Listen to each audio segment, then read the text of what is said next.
اچھا، اکثر سنا ہے کہ اللہ تعالیٰ نے جب اپنی کسی خاص قوم کی طرف کسی رسول کو بھیجا تو جب اس قوم نے رسولوں کو جھٹلا دیا تو اللہ تعالیٰ نے اس قوم کو برباد کر دیا، جبکہ ہسٹری میں ہم دیکھتے ہیں کہ حضرت عیسیٰ علیہ السلام جس قوم کی طرف گئے تھے انہوں نے حضرت عیسیٰ علیہ السلام کو جھٹلا دیا، لیکن یہ نہیں پتہ چلتا کہ اللہ تعالیٰ نے اس قوم پہ بھی عذاب بھیجا ہو۔ تو اس کی کیا وجہ ہے؟ کیونکہ کہا جاتا ہے کہ اللہ تعالیٰ کی سنت یہی ہے کہ جب رسولوں کو جھٹلایا جاتا ہے تو اس قوم کو برباد کر دیا جاتا ہے، اس کی کیا وجہ ہے؟ صحیح بات آپ نے کہی ہے اور بہت اچھا ہے یہ، یعنی دین کے بڑی بنیادی مسائل میں سے ایک مسئلے میں آپ نے بات کی ہے۔ قانون وہی ہے جو آپ نے بیان کیا کہ جس قوم کی طرف کسی رسول کو بھیج، نبی نہیں، نبی اور رسول میں فرق ہے، اب اس پر میں اس وقت گفتگو نہیں کر سکتا، وہ ایک علیحدہ موضوع بن جائے گا، لیکن جس کسی قوم کی طرف رسول بھیجا جاتا تھا، اب تو جانے کا سوال ہی نہیں ہے، اور وہ قوم بحیثیت مجموعی ان کی دعوت کو رد کر دیتی تھی تو وہ ہلاک کر دی جاتی تھی، جیسے حضرت نوح کی قوم، حضرت ہود کی، حضرت صالح کی، اور سدوم اور عامورہ کی بستیاں جہاں حضرت لوط بھیجے گئے، اور حضرت شعیب کی قوم مدین، اور پھر آل فرعون۔ یہ 6 مثالیں قرآن میں بار بار آتی ہیں۔ یہودیوں کا معاملہ جو ہے اس میں ایک استثناء ہے، لیکن استثناء جو ہے یہ استثناء کلی نہیں ہے، مستقل اور مکمل استثناء نہیں ہے، صرف یہ ہے کہ ان کے معاملے میں اس سزا کو ڈیفر کر دیا گیا ہے، ذرا ملتوی کر دیا گیا ہے۔ سزا تو ملنی ہے لیکن یہ کہ وہ فوراً ملتی، حضرت عیسیٰ علیہ السلام کے زمانے میں ملتی یا ان کے فوراً بعد ملتی، تو یہ جو ہے اس کی بجائے جو ہے اگرچہ حضرت عیسیٰ علیہ السلام کے بعد ان پر بہت بڑا عذاب آیا اللہ کا، اور وہ عذاب یہ تھا کہ جو انہوں نے کچھ بغاوت کی رومیوں کے خلاف، تو ٹائٹس تھا، وہ تیتوس کہتے ہیں اسے عربی میں، توئے واو سین کوئی توس، لیکن ٹائٹس اسے کہتے ہیں۔ تو اس نے پھر حملہ کر کے بغاوت کو جب فروغ کیا ہے تو 1,33,000 یہودی تو ایک دن میں قتل کیے ہیں بیت المقدس میں،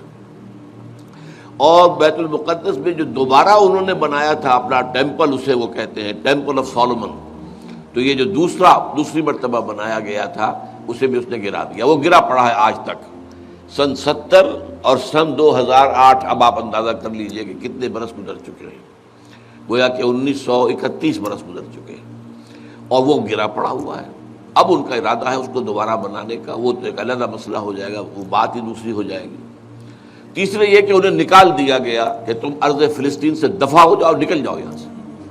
اور وہ پوری دنیا میں جہاں کسی کا سینگ سنگوایا وہ چلے گئے، کوئی شمالی افریقہ میں چلے گئے، کوئی ایشیا کے مختلف ممالک میں چلے گئے، اور بہت سے لوگ یورپ میں چلے گئے، اور اس کو کہتے ہیں ڈایاسپورا، انتشار کا دور، کہ ہم اپنے مرکز سے ہٹا دیے گئے اور ہمیں پوری دنیا کے اندر منتشر کر دیا گیا۔ ڈایاسپورا کا لفظ آپ اخبارات وغیرہ میں پڑھتے ہوں گے۔ یہ ڈایاسپورا جو ہے جو سن 70 سے شروع ہوا تھا، اس میں خاتمے کا آغاز ہوا ہے 1918 میں یا 1917 میں، جبکہ بالفور ڈکلریشن کے ذریعے سے انہیں یہ حق دیا گیا کہ یہ آئیں اور وہاں پر آ کر آباد ہو سکتے ہیں فلسطین میں، اور اس کے بعد آپ کو معلوم ہے کہ پھر 1948 میں فلسطین کی ریاست قائم ہو گئی۔ تو یہ چیزیں جو ہیں یہ تو ہے ایک ایکسیپشن جو میں نے آپ کے سامنے رکھا ہے۔ باقی یہ ہے کہ یہ حضرت عمر رضی اللہ تعالیٰ عنہ نے جب عیسائیوں نے ہینڈ اوور کیا ہے قبضہ بیت المقدس کا حضرت عمر کو رضی اللہ تعالیٰ عنہ، تو جو معاہدہ لکھا گیا، جو ڈاکومنٹ تھا، وثیقہ تھا اس ہینڈ اوور کا، تو اس میں عیسائیوں کی طرف سے یہ شرط لکھوائی گئی کہ یہاں آپ کسی یہودی کو نہیں آنے دیں گے۔ تو حضرت عمر رضی اللہ تعالیٰ عنہ نے فرمایا نہیں، ایسا نہیں، یہودی یہاں آ سکتے ہیں، اپنے جو بھی مقدس مقامات ہیں ان کی زیارت کر سکتے ہیں، لیکن آباد نہیں ہو سکتے، یہاں آ کر وہ مکان خرید لیں کہ یہیں رہیں گے، دکان خرید لیں کہ یہیں کا، یہ نہیں،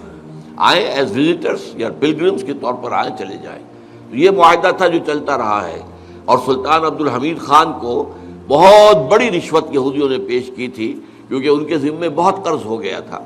تو ان کا ہم تمہارا سارا قرض اتار دیتے ہیں، تم ہمیں یہ آباد ہونے کی اجازت دے دو فلسطین میں، چونکہ وہ سلطنت عثمانیہ تھی اس وقت، اور فلسطین بھی اور حجاز بھی وہ تو عثمانیوں کے تحت تھا، خلافت عثمانیہ کے، لیکن انہوں نے انکار کر دیا کہ جو بات حضرت عمر نے طے کی تھی میں اس سے ہٹ نہیں سکتا۔ اب معاملہ کیا ہونا ہے اصل میں، یہ ہے مستقبل کی بات۔ اس کی خبر دے دی گئی تھی کہ حضرت عیسیٰ چونکہ فوت نہیں ہوئے،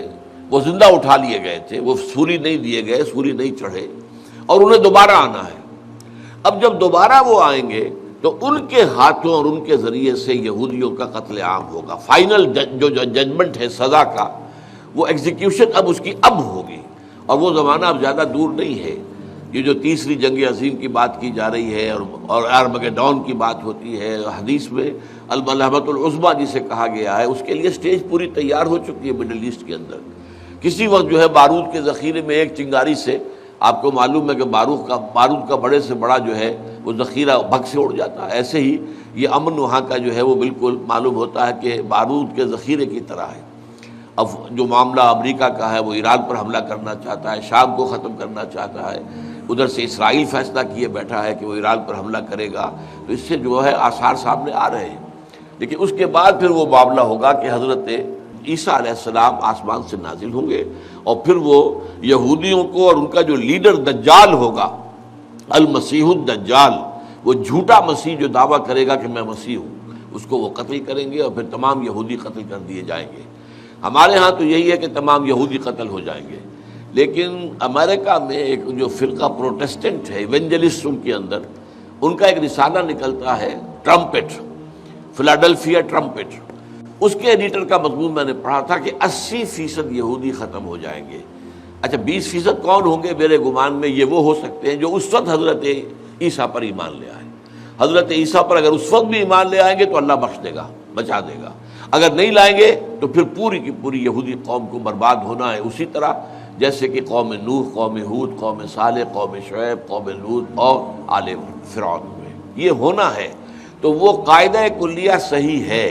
استثناء صرف یہ ہے کہ اس سزا کو مؤخر کیا گیا ہے یہود کے لیے۔ دین کی بات پھیلانا صدقہ جاریہ ہے، ثواب کی نیت سے ویڈیو کو شیئر ضرور کیجیے۔ جزاک اللہ۔